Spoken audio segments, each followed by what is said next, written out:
everyone, and welcome to another episode of Adaptive Adjustments. I'm your host, Antonica, registered mental nurse, certified mediator, and founder of the youth empowerment organization Children's in Action. So guys, for today's episode, we're going to be continuing from a previous episode, which deals with Erik Erikson's stages of psychosocial development, right? And on set I have with me again, Dr. Shafe, Dr. Samuel Shafe, medical chief of staff of the St. Anne's Psychiatric Hospital, psychiatrist for over 30 years, and advocate for mental health and wellness.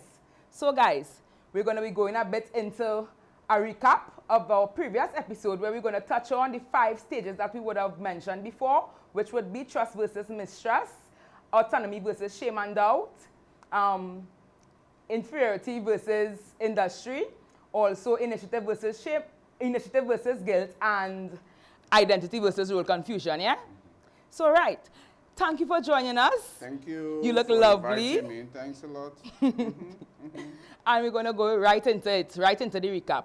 So let's talk about the first stage, which would be trust versus mistrust, ages 0 to 18 months. In the previous episode, we talked about the infant stage, they call it, Yeah. where you're looking at maybe from the time of birth to 18 months thereabout, where just to recap a little bit, the concept or the whole narrative or the whole theory of Erikson's psychosocial development is centered around the fact that people, as they grow from the time of birth, you have crises that you face at each stage of your development. Yeah. And these are psychosocial crises, be it psychological, be it social. So as you get older, those crises will vary, and they become more severe as you get older. So before the age of 18 months, you are more dependent on your parents, more for breastfeeding, love. When you cry, somebody to come to your support. When you wet yourself, somebody to come in and change the pampers. When you feel irritable, you want to sleep, somebody should come to your aid and probably pamper you to sleep. Those are the kind of things that that first stage of infant stage, if that doesn't go well, like we rightly said, so you have the crisis, the different crises, and if it goes well, then positive. If it doesn't go well, then you have a negative effect as a result of that. And then you move from there to the, more or less, the autonomy versus shame and doubt. The school stage where you find they try to more or less mimic what the parents, what they watch the parents do. They try to do things by themselves. So depending on how parents also cope in terms of how they manage, because parents may be worried, oh, you're going to fall, you damage yourself, like climbing stairs, maybe crawling to go up the stairs. They might think they may fall down. The type of support and encouragement you give them will also determine how they go through that phase of the preschool stage. So you give them chances to tie their laces, you know, to fill their water, things like that, that would encourage them to be autonomous in their functioning and build their motor skills and confidence. And then we want to move forward to initiative versus guilt, where they would be going into primary school, they're comparing themselves to others. Right. And not only that now, remember they're moving out from home where the observers now are no longer mommy and daddy, brother, sister. You now have external observers, teachers, and peers, who then may be either supportive or critical of all the initiative that you make at that point. And depending on how that observation goes and the criticism that follows it, that would then determine how you handle things going forward to the next stage. Right, industry versus inferiority, where they basically learn new skills or they develop a sense of shyness, you know, inferiority, where they I think it's really important in this stage though, because at this stage, you know, they find that the child really builds their self-confidence. They tend to, you know, get that drive to do better. They find out what they're good at. And that's the stage where, for most of you that have children, you find they start going to ballet, gymnastics, swimming. Yes. So all the works comes in. Football, they want to do this, Yes. they want to play tennis, they want to play football, they want their football boots.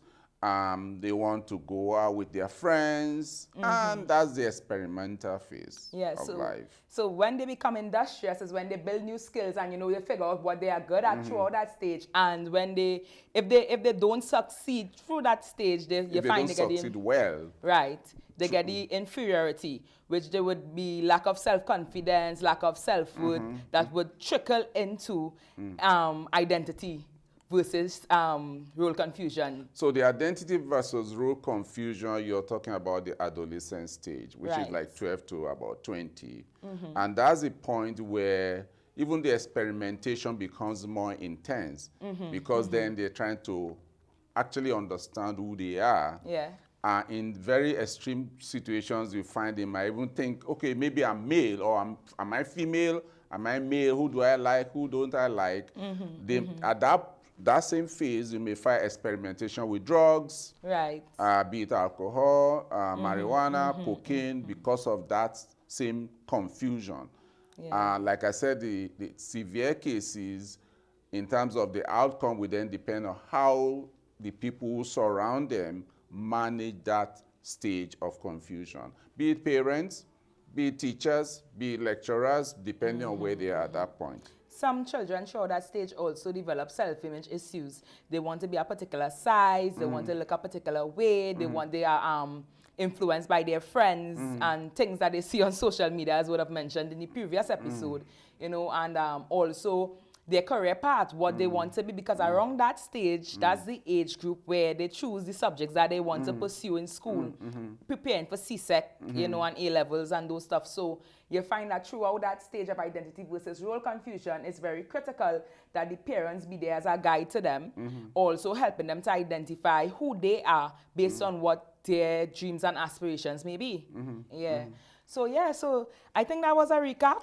Well, we had the intimacy versus isolation part, which basically looks at when they now start forming relationship. I'm talking about, be it in the past, it will have been male-female relationship. Now we have quite a broad definition about what relationship is, which is more complex now. At the time of Erik Erikson, it was simple because it was male-female relationship. And that is what then happens at this stage. And for those who cannot navigate that stage properly, then they fall into the stage of isolation whereby they become withdrawn, they don't socialize properly, and that becomes quite problematic for them in terms of way forward. Isolation versus intimacy, that is between ages 20 to 40. 35 years, or 38. Yeah, 35, 20, 35, 40, around there. Because but the current argument is that because of the time, remember I was just saying during the time of Erik Erikson. Even though they're talking about like what people do in those days, is quite different from what people do now. Because in those days, maybe the young ladies will get married maybe at 14, 15, 16. But now it's no longer so. So that your stages now is way beyond what he described in those days. So if you look at the intimacy and the isolation period, most people now don't get married. They don't get married on the age of 35. They don't even form intimate relations because most of the time they are probably in school, going to school, and doing different things, and going to university. And some may even decide they want to get their PhD before they get into any relationship. So things have quite changed. So because of the different time frames, things have changed. So we're not really looking at, it's not adamant that you get married by age 40. People, that doesn't mean that you're not successfully transitioning through the stages. It just means that you have handled your life differently based on your culture and the environment around you, yeah? So it can vary from person to person. Also, one of the points that I wanted to raise while you were speaking is that, as you mentioned, age 35, around that age, some persons may also begin transitioning into the upcoming stage. But just to catch a bit on the isolation versus intimacy, I know at that stage from 20 to, let's say 20 to 30, a lot of persons, they find interest in building romantic relationships. Most persons, right? Whether it be same sex, whether it be different sex, they find pleasure in, you know, having that person, that significant other. Some persons may make children. Some persons, you know, may also, as you say, they may be focusing on their career goals, but they may still have a relationship. And according to Mr. Erikson back then, as you would have rightly said, back then, it would have been ideal to get married and build a family then. But now, as times have changed, you find that persons are now focusing on them personal goals and aspirations instead of rushing into that that intimacy aspect of it. Does it mean for the local person, does it mean, or international, anybody, does it mean that they are not successfully transitioning through the stages? Not necessarily. It depends on your human capacity as well in terms of what you bring along as an individual, cognitive ability, academic ability, social ability. All that will matter in terms of how well you are able to more or less transition from one state to the other. So that if you, like I said the last time as well, the one stage might go well, but some of the gains of that stage can be reversed depending on how well you are able to handle the next crisis that comes to you. Because you are able to overcome the current crisis doesn't make it absolutely true that you will overcome the next crisis. Okay. Right. And okay, so if someone has not successfully transitioned through the identity versus role confusion, and they, well, of course, time keeps going, so you keep growing, and you enter into the stage of Intimacy and right. isolation. How does it affect one's transitioning through that stage now, having been unsuccessful in the previous stage? Well, what tends to happen is that then the stage that we talk about may either be either the longer or shorter, depending on the phase, depending on how well you handle the crisis. So what is supposed to take you 10 years might then take you 15 years. So, Right. and so yes, he had rigid period in terms of those phases, but the current thinking is that those phases are no longer as rigid as they used to be. Wow. It's just like you have geniuses, children who, the things you learn at 15, you have children graduating from university at the age of 12. Right, so it's not as rigid as that for some people. So, and some phases may be shorter, some phases may be longer. And what about, because these are questions that I have in my mind. Someone that, let's say a young lady that may not have had, you know, proper like parental figure there with them, and they would have had different self-esteem issues coming up through the identity versus role confusion. How does, because I know that some persons would have mentioned before, based on previous theories, that persons that are not exposed to father figures growing up, especially young ladies, even men so, would have problems as they mature into having personal relationship with others. How does that affect that stage?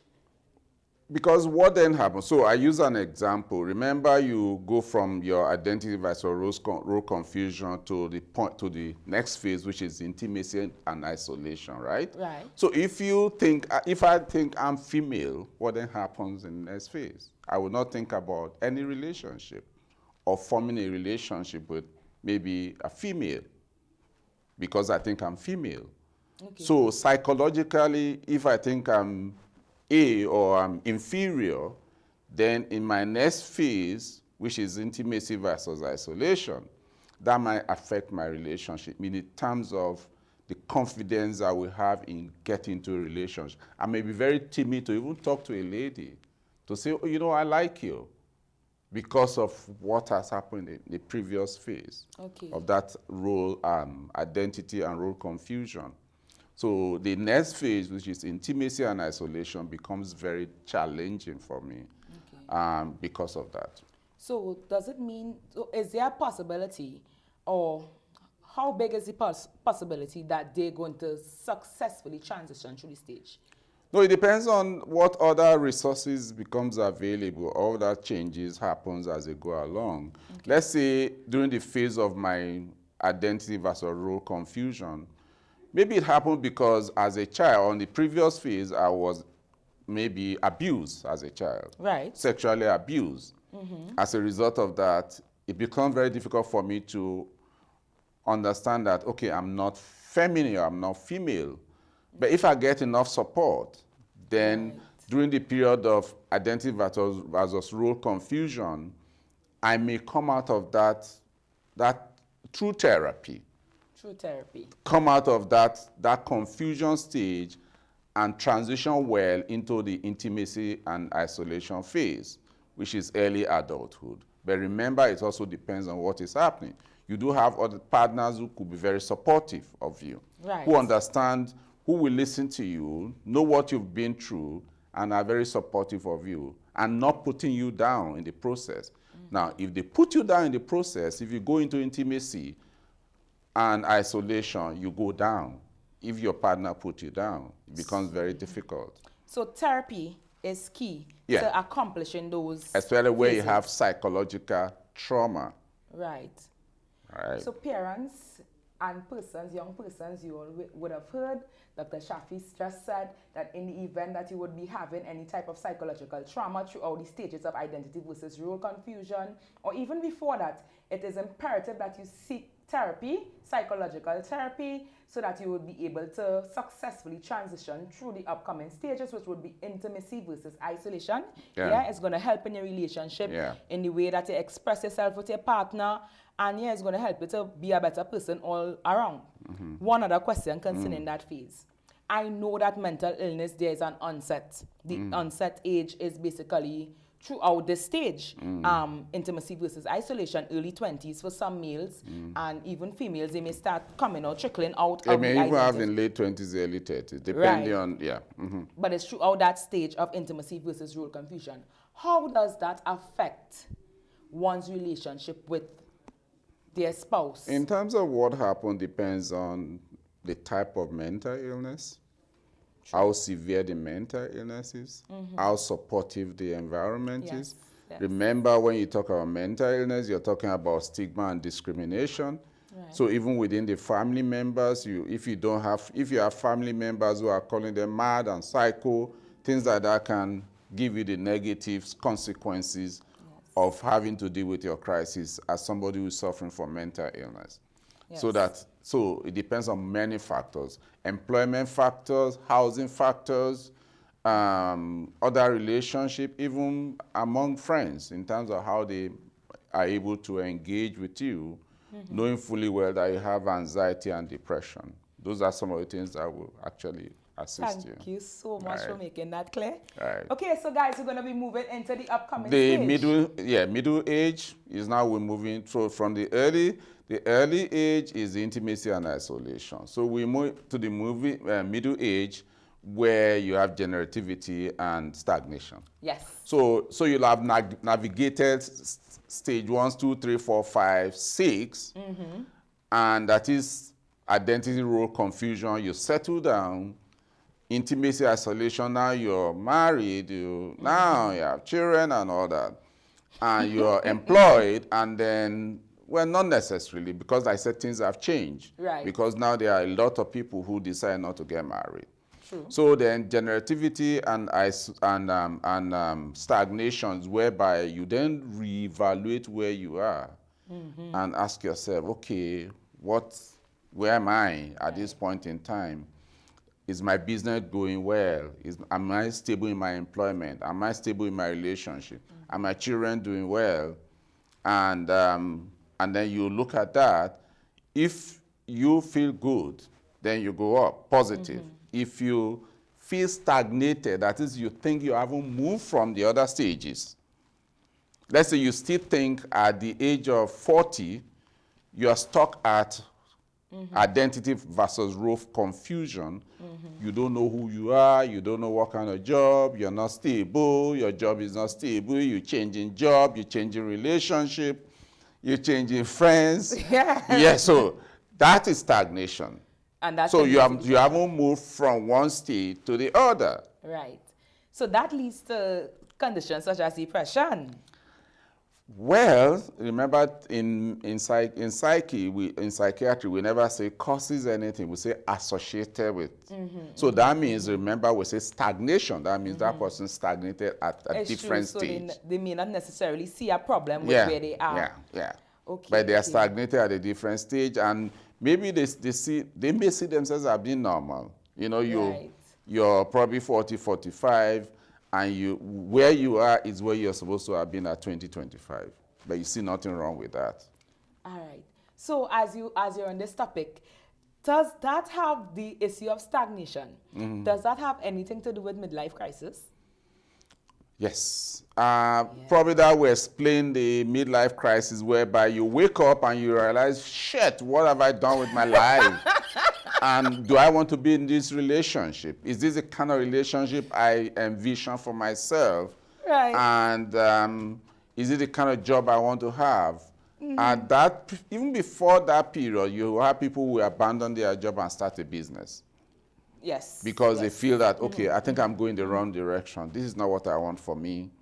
And if they succeed, then generativity, strong, good, I'm doing well. And back. Yeah, and then stagnation. So generativity, you know, we often see persons in the middle age, because that stage would be from 40 to 65.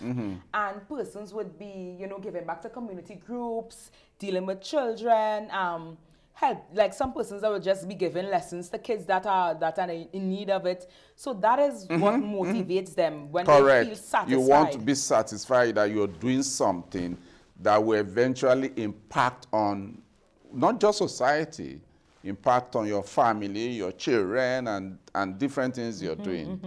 And basically, because you've reevaluated the many years past, and then you look at where you are. Remember, growing up, you have your vision of where you want to be at any particular stage of your life.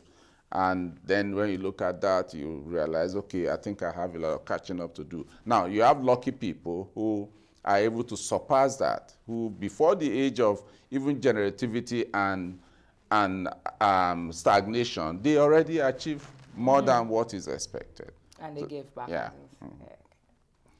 Okay, so the last phase will be the ego... Integrity.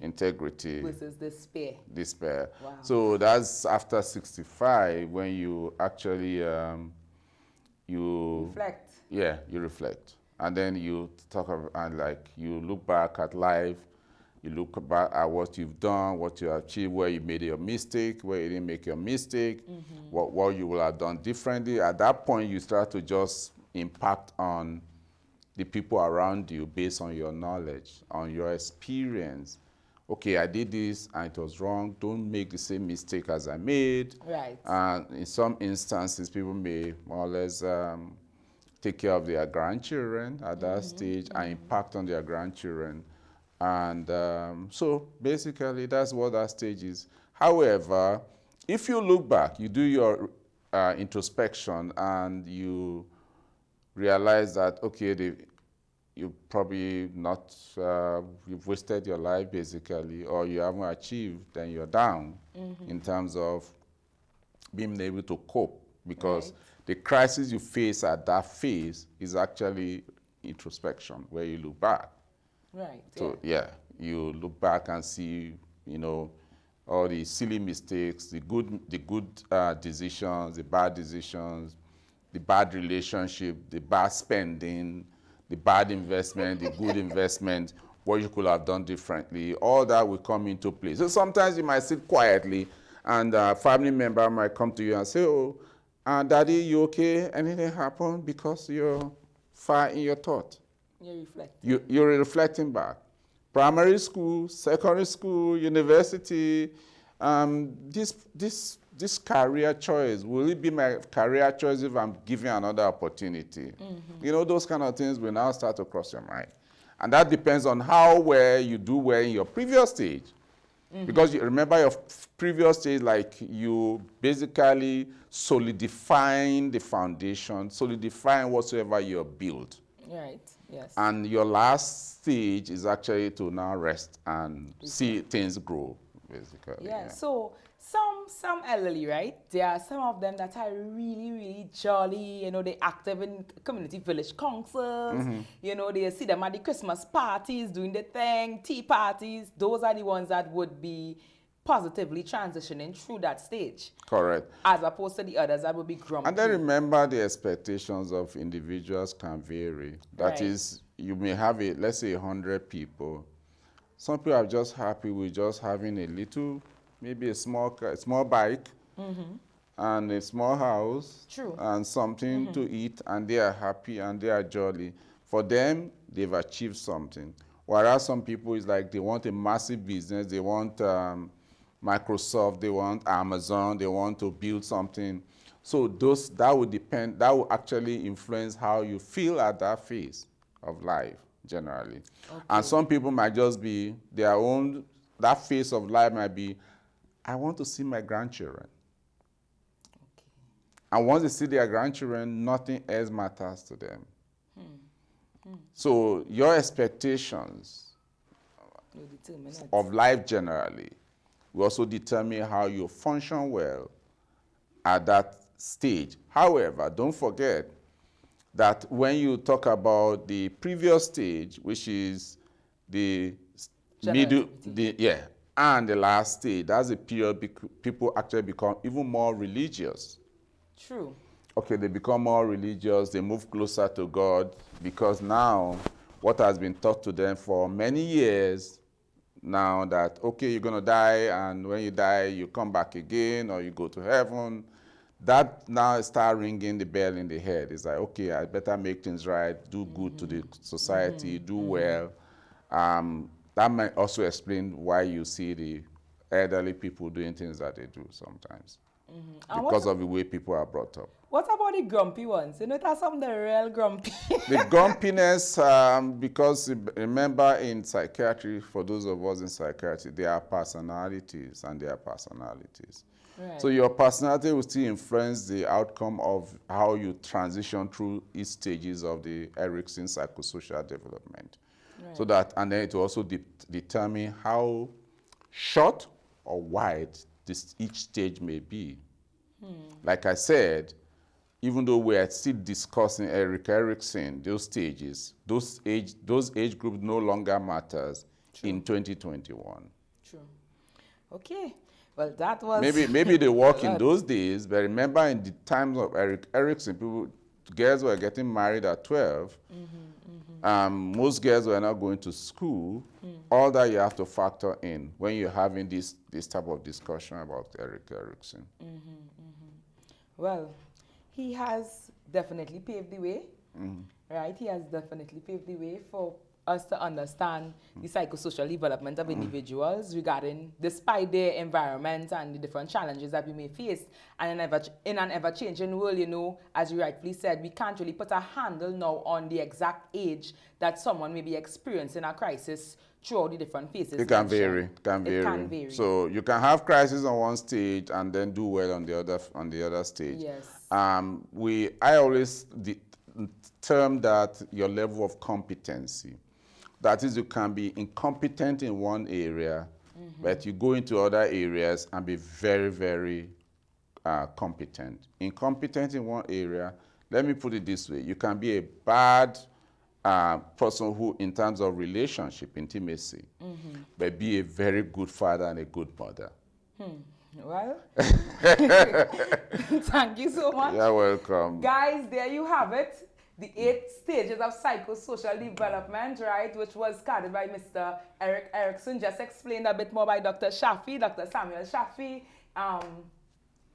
Medical Chief of Staff of the St. Anne's Psychiatric Hospital, right, advocate for mental health and wellness, yeah? So we went through 8 stages today. We recapped 5, which was trust versus mistrust, autonomy versus shame and doubt, initiative versus guilt, inferiority versus industry, role confusion versus identity, intimacy versus isolation, generativity versus stagnation, and ego integrity versus despair. So, Dr. Shafe, I want to thank you for coming out today. Thank you for taking the time off to be here. Yeah, thanks a lot. To our listening audience, I want to thank you guys for listening in. I hope that this information is, useful to you guys.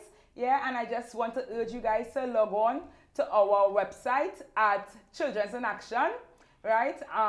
Also, you can send us emails or topics that you may like to explore, right, at adaptiveadjustments@outlook.com. Feel free, right, to check out our Facebook page as well, Children's in Action Youth Empowerment Organization, also Adaptive Adjustments with Auntie Nika. So I want to thank you guys for listening, right? Thank you again for being here. You're welcome. All the best. I'm your host, Auntie Nika. See you on our next episode. Thank you. Yes.